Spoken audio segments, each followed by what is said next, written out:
So hello and welcome back. तो जैसा कि मैंने आपको बताया था कि आपके लिए कंप्यूटर सीरीज लाई जाएगी, तो हमने आपके लिए एक सीरीज लाई है जो कि है the knowledge of computers. And ये हमारे जे के एसएसबी एग्जाम हो या एसएससी एग्जाम हो, एक इंपॉर्टेंस रखता है, एक अलग सेक्शन बन के आता है आजकल हमारे एग्जाम्स में। तो हम स्टार्ट करते हैं अपने जो इंट्रोडक्शन क्लास आज का रहेगा हमारा कंप्यूटर सीरीज में। एंड हम इंट्रोडक्शन में आज एक तो थोड़ी सी हिस्ट्री पढ़ेंगे, हम एवोल्यूशन के बारे में पढ़ेंगे कि एवोल्यूशन कहाँ से हुआ कंप्यूटर्स का, एंड हम कुछ टर्म्स के बारे में आज डिस्कस करेंगे। ठीक है, तो हम स्टार्ट करते हैं अपने लेक्चर को एक जो कंप्यूटर की जो वर्ड मीनिंग है उसके साथ। That is common operating machine purposely used for technological and educational research. That's the word meaning of our computer. And अगर हम इस कंप्यूटर की बात करेंगे, कंप्यूटर डिराइव हुआ है एक लेटिन वर्ड से जिसका नाम है जो है computer. That is computer. And computer का मतलब क्या है? विच मीन्स टू कैलकुलेट और काउंट। दैट मीन्स एनीथिंग, जो भी काउंटिंग का काम करेगा, जो भी काउंटिंग का काम करेगा, चाहे मशीन होगा चाहे कोई हमारा मैनुअल डिवाइस होगा, हम उसको कंप्यूटर बोलेंगे। एंड लाइक दैट हमारे पास उस टाइम पे कुछ डिवाइसेस आए थे। लाइक अगर मैं पहले एक डिवाइस की बात करूंगा, दैट इज अबैकस। अबैकस क्या था? अबैकस एक कैलकुलेटिंग टूल था। ठीक, पहले अगर हम देखेंगे इसकी शुरुआत कहां से होती है, एवोल्यूशन ऑफ कंप्यूटर्स होती है शुरुआत 1600 से। ठीक है ना, वही 1600 जहां से हमारे अगर मैं लिंक करूं, जब हमारे यूरोपियंस इधर आए थे, ईस्ट इंडिया कंपनी जब इधर आई थी 1608 में, उसी 1600 में अबैकस इन्वेंट हुआ था चाइना में। अब अबैकस क्या था? सिंपली एक कैलकुलेटिंग टूल था जिसे हम कैलकुलेशंस करते थे। अब ये एक मैनुअल कैलकुलेटिंग टूल था, बिकॉज जो ये इसके हमारे बेड्स होते थे अबैकस में, इनको हमें हाथ से मूव करना पड़ता था और हमें कैलकुलेशंस हम सॉल्व करते थे। तो that was abacus, that is a manual calculating tool. Abacus में क्या क्या होता था? एक तो रॉड्स होती थी और बेड्स होते थे। रॉड्स ये जो आप दिख रहे हैं वर्टिकल रॉड्स, एंड उस पे बेड्स लगे होते थे। इन्हीं बेड्स को आगे और पीछे ले जाके हम काउंटिंग कर सकते थे। And one more thing, one important thing about abacus is that ये जो अबैकस है, इसमें जो हमारी ट्रेडिशनल जो आज का जो अबैकस है और ट्रेडिशनल अबैकस, जो उस टाइम पे अबैकस डिस्कवर हुआ था या उस टाइम पे जो यूज होने वाला अबैकस था, उसमें क्या फर्क है कि आज जो अबैकस है इसमें 5:2 सिस्टम रहता है। अरेंजमेंट अरेंजमेंट 5:2 सिस्टम क्या है कि बेड्स, अगर हम बेड्स की बात करेंगे, ये हो गया एक बेड, दो, तीन, चार, पांच, पांच नीचे है एंड दो ऊपर है। एक रॉड पे पांच बेड्स नीचे है, दो बेड्स ऊपर है, तो इसको हम बोलेंगे ये अरेंजमेंट क्या है? 5:2 अरेंजमेंट। आजकल के अबैकस में अगर हम देखेंगे, उसमें यूजुअली चार रहते हैं नीचे, एक, दो, तीन, चार रहते हैं नीचे और एक रहता है ऊपर। अब इनके क्या मतलब है वो तो आपको एग्जाम में नहीं पूछेंगे। एंड अगर आप जानना चाहते हैं तो प्लीज आप वर्किंग ऑफ अबैकस पे एक वीडियो देखिए, बहुत ही सिंपल वीडियो है, आप ये चेक कर सकते हैं। तो ये था हमारा abacus, that was a simply that was a calculating device. So moving on to our next, that is Napier bones. Okay, अब 1602 में हमारा अबैकस आया था जो कि कैलकुलेटिंग डिवाइस था। अब 1617 में हमारा नेपियर बोन्स आ गया था। ठीक है ना, नेपियर बोन्स को इन्वेंट किसने किया था? जॉन नेपियर ने। जिस तरह यहाँ पे आप देख सकते हैं मेंशन किया हुआ है, जॉन नेपियर स्कॉटलैंड के रहने वाले थे। इन्होंने 1617 में हमारा नेपियर बोन्स डिस्कवर किया। अब नेपियर बोन्स में खास बात क्या थी? नेपियर बोन्स ये भी एक कैलकुलेटिंग डिवाइस ही था और ये पर्पसली मल्टीप्लिकेशंस के लिए इस्तेमाल किया जाता था। अगर हम अबैकस की बात करेंगे, वहां पे भी मल्टीप्लिकेशंस होती थी लेकिन वहां पे टाइम लगता था। That was A complicated task for abacus. जो अगर हम मल्टीप्लिकेशन का टास्क करते अबैकस पे, ए लिटिल डिफिकल्ट हो जाता था, लेकिन जो नेपियर बोन्स है इस पे वही टास्क बहुत हम आसानी से कर सकते थे। And one more thing about Napier bones is that इसमें जो ये रॉड्स है ना, इस पे नंबर्स, लाइक अगर मैं आपको इधर पे दिखाना चाहूं, ये जो रॉड्स है इसमें रॉड्स लगी होती थी। ठीक है ना, और ये रॉड्स यहां से मैनुअली कंट्रोल होती थी, इधर पे हैंडल। एंड इन्हीं का यूज करके इसमें multiplications and all the arithmetic जो हमारे टर्म्स हैं उनको सॉल्व किया जाता था। लाइक ऑल हमारे कैलकुलेशंस इसी से होते थे, इन्हीं रॉड्स को मूव करके। एंड जो ये रॉड्स इसमें यूज होते थे, ये बने होते थे बोन्स के। ठीक है ना, and one more interesting thing is that कि ये जो हमारा नेपियर बोन्स है, एक तो इसका नाम बोन्स इसलिए पड़ा है क्योंकि ये रॉड्स है, ये बोन्स के इस्तेमाल, ये बोन्स के बने होते थे। और अगर हम बात करेंगे जो ट्रेडिशनल हमारे नेपियर बोन्स वाले हमारे कंप्यूटर है, उनमें एलिफेंट टूथ, जिसको हम आइवोरी बोलते हैं, एलिफेंट टूथ जिसको हम आइवरी बोलते हैं, ये आइवोरी के बने होते थे। ठीक है ना, that was about the Napier bones. It was mostly used for calculations like multiplications and other things. And अगर हम बात करेंगे उसके बाद, ये थी बात 1617 की। अगर हम मूव करेंगे दूसरे पे, तो उसके बाद हमारा आता है पास्ट लाइन। पास्ट लाइन कब आता है? 1642 में। अभी हम 1600 में ही है, 1600 की ही बात कर रहे हैं। ठीक है ना, तो 1600 में और एक हमारा कंप्यूटर इन्वेंट होता है, that is the Pascal line. Blaise Pascal invent करते हैं, जो कि फ्रांस के रहने वाले होते हैं। And Pascal is also known as first mechanical calculator, ठीक है ना। फर्स्ट मैकेनिकल कैलकुलेटर पास्कल को बोला जाता है। And it is one thing to remember, ये आप मेंशन नोट डाउन कीजिएगा कि जो फर्स्ट कैलकुलेटर हमारा है वो अबैकस है, लेकिन फर्स्ट मैकेनिकल कैलकुलेटर जो है, सॉरी, जो हमारा फर्स्ट मैकेनिकल कैलकुलेटर है वो कौन सा है, हमारा पास्कल, ठीक है ना, या first arithmetic machine. Arithmetic machine क्या है, देखो आपको मैं इधर पे ये आपके साथ डिस्कस करना चाहूंगा।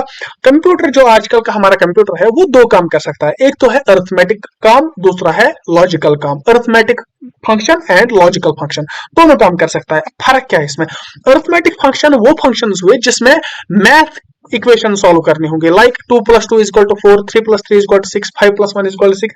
इसी तरह के जो भी इक्वेशन सॉल्व करने होंगे उनको हम बोलते हैं अरिथमेटिक, अरिथमेटिक काम, मतलब अरिथमेटिक टास्क जो होंगे। अब और दूसरा टास्क क्या होता है, दूसरा टास्क जो हमारा कंप्यूटर आजकल का करता है उसको बोलते हैं लॉजिकल टास्क। लॉजिकल टास्क क्या होते हैं, लॉजिकल काम हमारे क्या होते हैं, लाइक अगर मैं बता रहा हूं कि मैं इधर पे खड़ा हूं, या मैं एक बंदा हूं इधर पे खड़ा हूं, and sun is like there, यहाँ पे हमारा सूरज है, तो मेरी शैडो कहां पे बनेगी, ये इसमें कुछ कैलकुलेट नहीं करना है, बस इसमें लॉजिक लगाना है कि हमारी शैडो कहां बनेगी। सो ये लॉजिकल काम है। आजकल का कंप्यूटर जो है वो बहुत लॉजिकल काम भी करता है एंड अरिथमेटिक काम भी करता है, लेकिन उस टाइम पे जब कंप्यूटर्स इन्वेंट हुए थे, 1600 सेंचुरी की बात कर रहा हूं मैं, तब हमारे कंप्यूटर सिर्फ अरिथमेटिक काम ही कर सकते थे। एंड पास्कल भी one of the calculating machine था and it was the first arithmetic machine, ये आपको याद रखना है। पास्कल में क्या होता था कि ये गियर सिस्टम होता था, जिस तरह आज बाइक्स में आप देख रहे हैं ये गियर सिस्टम का यूज होता था। एंड यहाँ पे इधर पे नंबर्स ये शो करता था कि मतलब जो हमारा इनपुट और आउटपुट क्या रहने वाला है। ये हमारे पास्कल में इसी तरह काम चलता था, गियर्स एंड व्हील्स का इस्तेमाल होता था। ये हम मैन्युअली हाथ से रोटेट करते थे। एंड इंटरनली अगर हम स्ट्रक्चर देखेंगे वो इस वाली फोटो में मैंने यहाँ पे दिखा के रखा है। अब एज यूजुअल हमें इसकी फॉर्मेशन के बारे में हमें ज्यादा नहीं पढ़ना है, हमें बस एक जनरल कंसेप्ट होना चाहिए। एंड पास्कल क्यों इन्वाइट किया गया था, जो पास्कल हमारी मशीन है बेसिकली ये तो है ही एक कैलकुलेटिंग डिवाइस, ये इन्वाइट क्यों किया गया था, क्योंकि जो पास्कल है ना, जो ब्लेजी पास्कल है, उनके जो फादर थे वो क्या थे, वो एक टैक्स कलेक्टर थे, ठीक है ना। उनके फादर एक टैक्स कलेक्टर थे एंड उसको असिस्ट करने के लिए, टैक्स का हिसाब रखने के लिए पास्कल ने जो मशीन इन्वाइट की थी, जो कंप्यूटर इन्वाइट किया था, उसी का नाम पड़ा है पास्कल, ठीक है ना।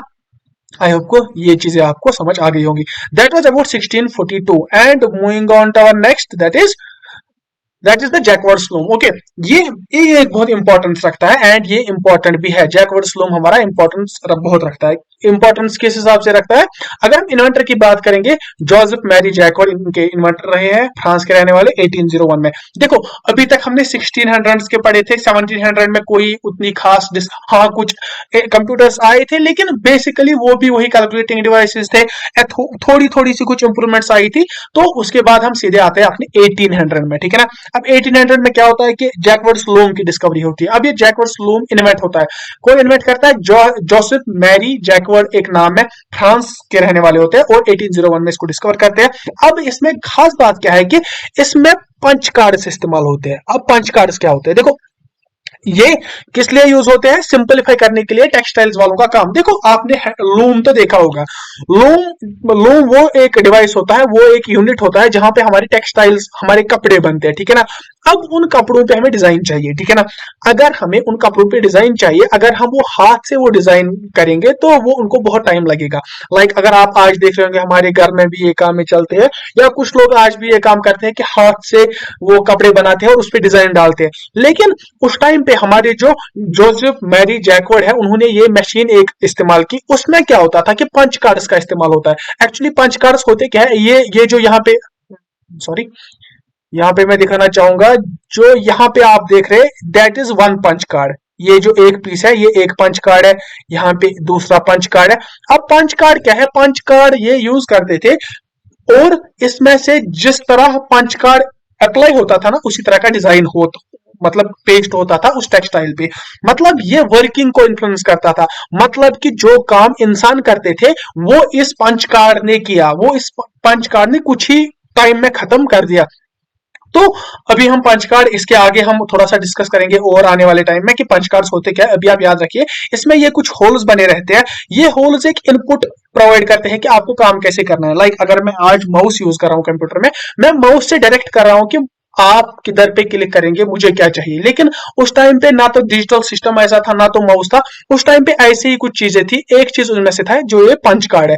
अब इस पंच कार्ड में कुछ होल्स इस तरह थे, ये होल्स एक इनपुट डिवाइस प्रोवाइड करता था, एक इस कंप्यूटर को, इस लोम को एक इनपुट इनपुट प्रोवाइड करता था कि आपको अब काम किस तरह करना है। एंड इन्हीं होल्स के अकॉर्डिंग काम होता था, एंड उन होल्स के अकॉर्डिंग जब काम होता था तो वहां पे एक डिजाइन बनता था मशीन ना, इस ना कपड़े पे जो कपड़ा निकलता था उस पर एक डिजाइन बन जाता था। तो हम बोलते हैं कि ये जो पंच कार्ड है ये एक एज एन इनपुट डिवाइस इस्तेमाल होता था। एंड हम बता सकते हैं कि ऑटोमेशन इंट्रोड्यूस हो गई थी। अभी तक क्या कर रहे थे, अगर हमें डिजाइन डालना होता था ना किसी कपड़े पे, तो अभी तक वो मैन्युअली किया जाता था, अभी तक हाथों से किया जाता था। एंड अभी 1800 सेंचुरी की बात चल रही है, तो अभी क्या हुआ है कि ऑटोमेशन आ गई है। अब ऑटोमेशन इंट्रोड्यूस हो गई है। ऑटोमेशन कब इंट्रोड्यूस हो गई है, जैकवार स्लूम में हमने देखा कि पंच कार्ड्स के इस्तेमाल से ही ऑटोमेशन, क्योंकि अब ये डिजाइन का काम मशीन खुद ही करती थी। लोगों को जो वहां पे लेबर्स होते थे जो काम करते थे, उनको ज्यादा फोर्स नहीं लगाना पड़ता था, उनको ज्यादा काम नहीं करना पड़ता था डिजाइन डालने के लिए। एंड ये पंच कार्ड्स है ना, ये बहुत इंपॉर्टेंस रखते हैं कंप्यूटर के एवोल्यूशन से। एंड अगर आप देखेंगे एनालिटिकल इंजन, इसके बाद जैक और स्लूम के बाद एनालिटिकल इंजन इन्वेंट किया है चार्ल्स बेबेज ने, या उसके बाद उससे पहले उन्होंने डिफरेंस इंजन जो डिस्कवर किया था, उसमें से उसमें भी आप देखेंगे कि यहाँ पे वहां पे भी पंच कार्ड्स इस्तेमाल होते हैं, इतना वो इंपॉर्टेंस रखते हैं। बस ये पंच कार्ड्स इन्वेंट होने के साथ साथ ही, इनके यूज के साथ साथ ही, जो हमारे कंप्यूटर उस टाइम पे जो हमारे डेवलपर्स मान के चलो या कंप्यूटर जो काम कर रहे थे, जो इस पे रिसर्च कर रहे थे, उनके लिए बहुत आसान हो गया कि एक इनपुट बनाना, हमारे कंप्यूटर के लिए एक इनपुट बनाना। जो काम आज हम माउस से करते हैं, जो काम आज हम कीबोर्ड से करते हैं, तब ये काम हमारे पंच कार्ड से होता था। That worked as an input device as well as output device. अब आउटपुट डिवाइस कैसे काम करते हैं वो हम आगे देखेंगे। सो मूविंग ऑन टू, हमने जैक और स्लूम पढ़ा, उसके बाद हमारा आता है हमारा एनालिटिकल इंजन, जिसकी बात मैं भी कर रहा था। और यहाँ पे आप देख सकते हैं पंच कार्ड, मैंने एक बड़ा एक इमेज बनाई आपके लिए, ये है हमारा पंच कार्ड।